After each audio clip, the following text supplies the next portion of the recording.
अस्सलाम वालेकुम स्टूडेंट्स, मैं हूं अबीबुर रहमान और आप देख रहे हैं क्वेटा टीवी।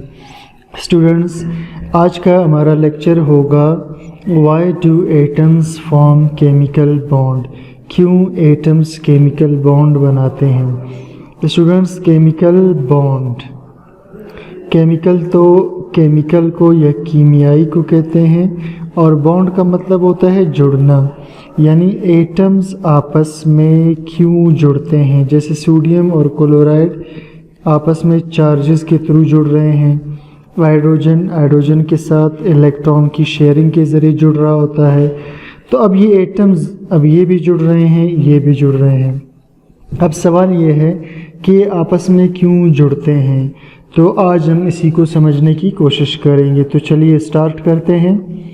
स्टूडेंट्स, सबसे पहले मैं डिस्कस करूंगा आपके साथ नोबल गैसेस को।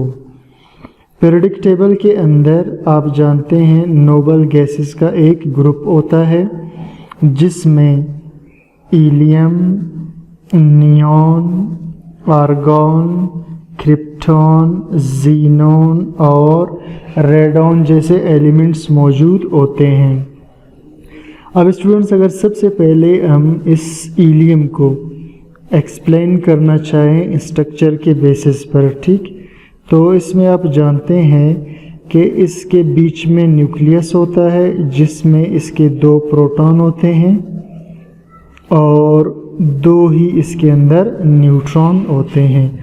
और फिर इसमें एक ई शेल मौजूद होता है जिसमें 2 इलेक्ट्रॉन्स रिवॉल्व करते रहते हैं। ठीक, ये स्ट्रक्चर हुआ किसका, हीलियम का। ठीक, उसके बाद दूसरे नंबर पर हम डिस्कस करेंगे नियॉन के स्ट्रक्चर को। ये स्ट्रक्चर्स बनाकर मैं आपको कुछ बताना चाह रहा हूँ। ठीक, तो अब हम बात करते हैं नियॉन की। ठीक, तो नियॉन का अगर मैं स्ट्रक्चर ड्रा करूँ तो इसके बीच में 10 प्रोटॉन होते हैं।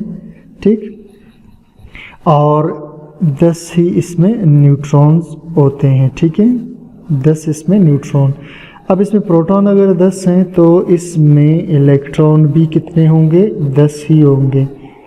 तो पहले शेल में 2 इलेक्ट्रॉन मौजूद होंगे और इसके दूसरे शेल में, ठीक, कितने, 8 इलेक्ट्रॉन मौजूद होंगे। ठीक, पहले शेल में 2 इलेक्ट्रॉन और दूसरे में 8 इलेक्ट्रॉन। तो आपने देखा।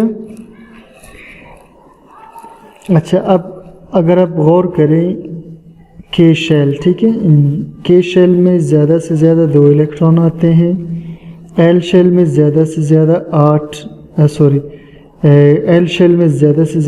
8 इलेक्ट्रॉन आते हैं। बिल्कुल इसी तरह अगर हम एम शेल की तरफ जाएं तो इसमें ज़्यादा से ज़्यादा 18 इलेक्ट्रॉन आते हैं। इस तरह बाकी जितने भी हैं ये हम पहले डिस्कस कर चुके हैं। ठीक है, अब स्टूडेंट्स, अगर के शेल में 2 इलेक्ट्रॉन आते हैं इसका मतलब है कि हीलियम का जो आखिरी शेल है वो कंप्लीट है, इसमें मज़ीद इलेक्ट्रॉनों की गुंजाइश नहीं है। अगर एल शेल में ज़्यादा से ज़्यादा 8 इलेक्ट्रॉन आते हैं तो इसका मतलब ये हुआ कि नियॉन का जो एल शेल है वो कंप्लीट है और उसमें मज़ीद इलेक्ट्रॉनों की कोई गुंजाइश नहीं है। बिल्कुल इसी तरह अगर हम तीसरे नंबर पर मिसाल ले लें इस आर्गॉन की, ठीक है, ये भी डिस्कस कर लेते हैं। इसके बाद हम फिर वापस टॉपिक की तरफ आएंगे इसका स्ट्रक्चर ड्रा करके। तो अगर हम बात करें आर्गॉन, तो इसमें प्रोटॉन 18 होते हैं। न्यूट्रॉन को छोड़ देते हैं क्योंकि उसके साथ हमारा काम नहीं है फ़िलहाल। तो प्रोटॉन इसमें 18 हैं।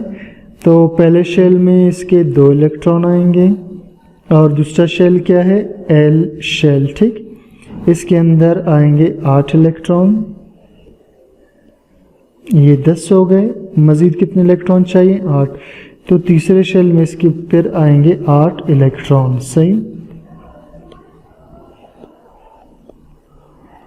ये यानी इसके के शेल में 2 इलेक्ट्रॉन मौजूद हैं और इसके एल शेल के अंदर 8 इलेक्ट्रॉन मौजूद हैं और इसके एम शेल में भी 8 इलेक्ट्रॉन मौजूद हैं। ठीक, चलिए जी, अब हम आते हैं वापस टॉपिक की तरफ। ठीक, अब स्टूडेंट्स आप देख रहे हैं नोबल गैसेस को, ठीक है, ये नोबल गैसेस में अगर आप गौर करें, या तो इनका आखिरी शेल कंप्लीट है, या क्या है, इनका आखिरी शेल कंप्लीट है और उसमें इलेक्ट्रॉनों की मज़ीद गुंजाइश नहीं, या फिर इनके आखिरी शेल में 8 इलेक्ट्रॉन पूरे हैं, या इनके आखिरी शेल में क्या है, 8 इलेक्ट्रॉन पूरे हैं, ठीक है।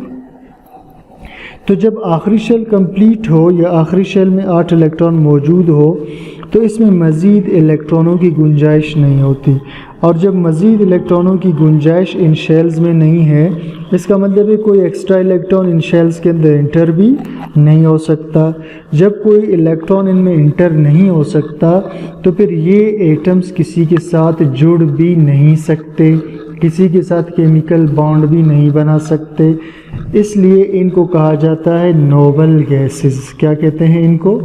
नोबल गैसेस, शरीफ गैसेस, किसी के साथ काम नहीं रखते, ठीक है। इनको ज़ीरो ग्रुप भी कहा जाता है, उसकी रीज़न क्या है इसको हम यहाँ डिस्कस नहीं करते। ज़ीरो ग्रुप भी कहा जाता है, नोबल गैसेस भी कहा जाता है, ठीक। अच्छा जी, तो अब आपने देख लिया स्टूडेंट्स, दोबारा मुख्तसरन खुलासा ये है कि नोबल गैसेस ये जो है नॉन रिएक्टिव गैसेस हैं, तकरीबन क्या हैं, नॉन रिएक्टिव गैसेस हैं, या दूसरे अल्फाज में हम कह सकते हैं noble gases are stable gases. ये क्या है? स्टेबल है। अब क्यों स्टेबल है? किसी के साथ स्टेबल का यहाँ मतलब होगा कि ये किसी के साथ बॉन्ड नहीं बनाते, ये किसी के साथ बॉन्ड नहीं बनाते, स्टेबल का ये मतलब है। अब बनाते क्यों नहीं है आपने देख लिया, या तो इनका आखिरी शेल कंप्लीट है या इनके आखिरी शेल में 8 इलेक्ट्रॉन है। और स्टूडेंट्स आखिरी शेल में 8 इलेक्ट्रॉन की मौजूदगी को कहते हैं ऑक्टेट। क्या कहते हैं इसे?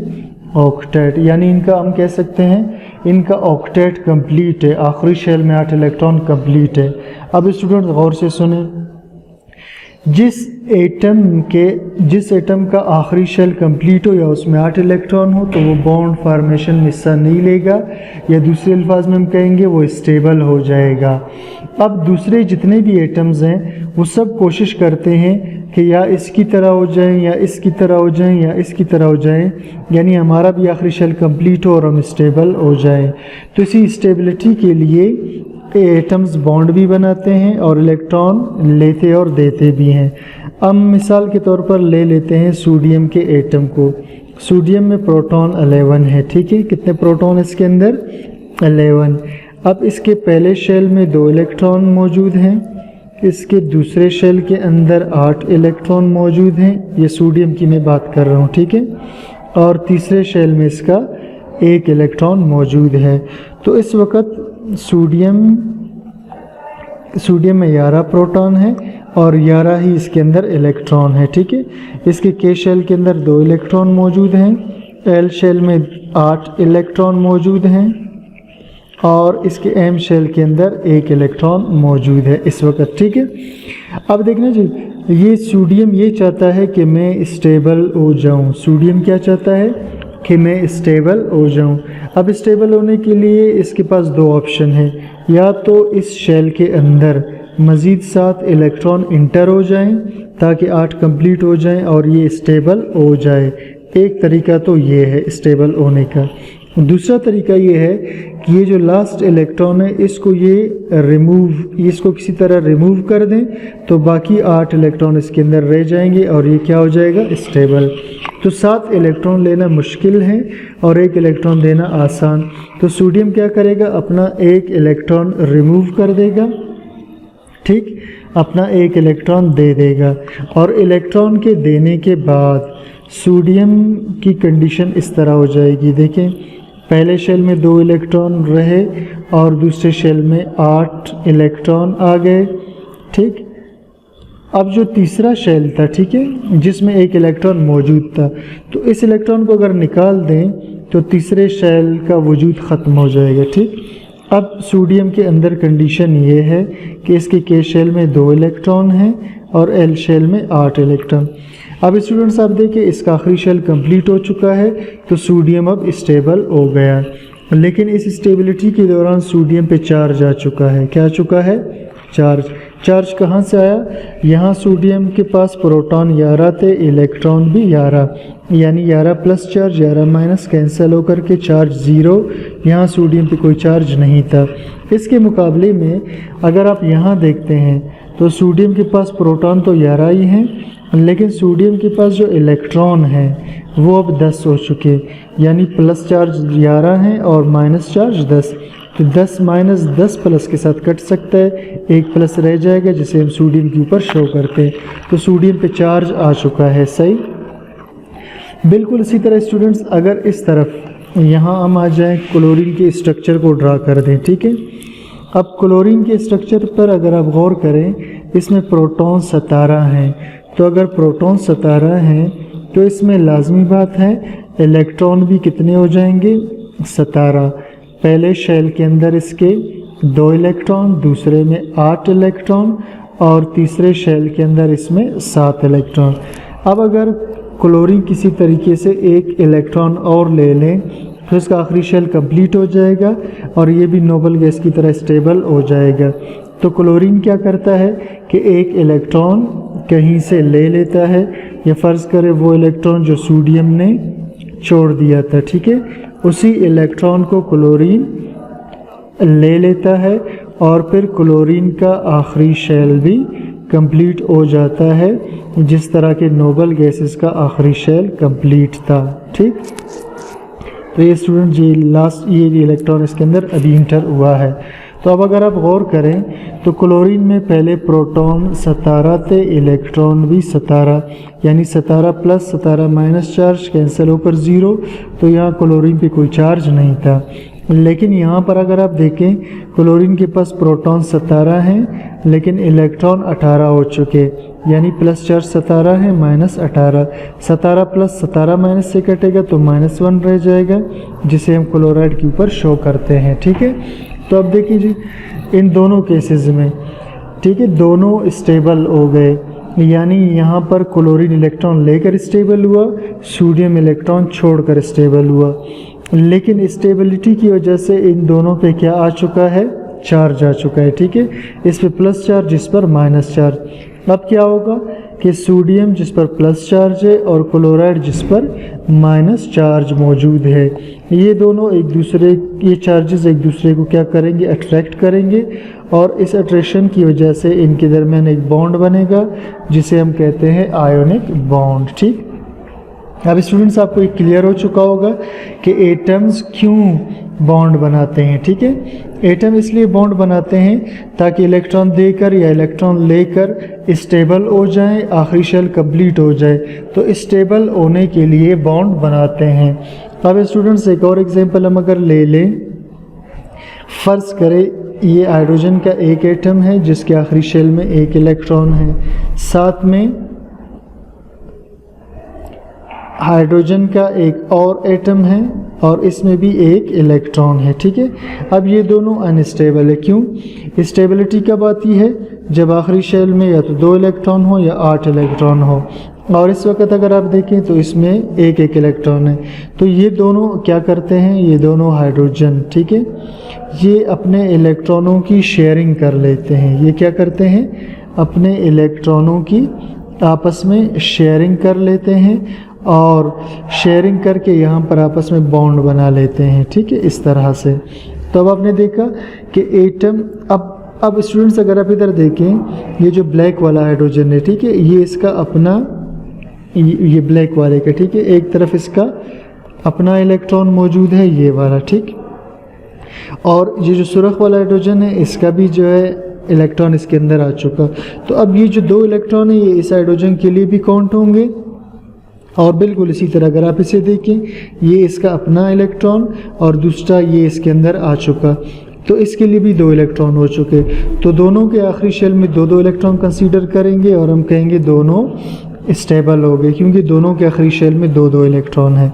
बिल्कुल इसी तरह स्टूडेंट्स अगर हमारे पास फ्लोरीन का एक एटम हो, ठीक, और फ्लोरीन के आखिरी शेल में 7 इलेक्ट्रॉन होते हैं। कितने इलेक्ट्रॉन होते हैं? 7। तो ये अनस्टेबल है क्योंकि आखिरी शेल कंप्लीट नहीं है। आखिरी शेल में या 2 होने चाहिए या 8 होने चाहिए, यानी आखिरी शेल को कंप्लीट होना चाहिए, ठीक है। तो अब ये फ्लोरीन क्या करते हैं कि ये फ्लोरीन इस फ्लोरीन के साथ बॉन्ड बनाएगा, इलेक्ट्रॉनों की शेयरिंग करेगा। ये देखिए, ये इसके 6 इलेक्ट्रॉन मौजूद और ये इसके 6 इलेक्ट्रॉन मौजूद। ठीक, अब इस फ्लोरीन का 7वां इलेक्ट्रॉन इसके अंदर आ गया और इस फ्लोरीन का 7वां इलेक्ट्रॉन उसमें चला गया। तो ये आपस में इस तरह से फ्लोरीन का बॉन्ड बना लेते हैं। अब बॉन्ड बनने के बाद ये दोनों स्टेबल हो गए। क्यों?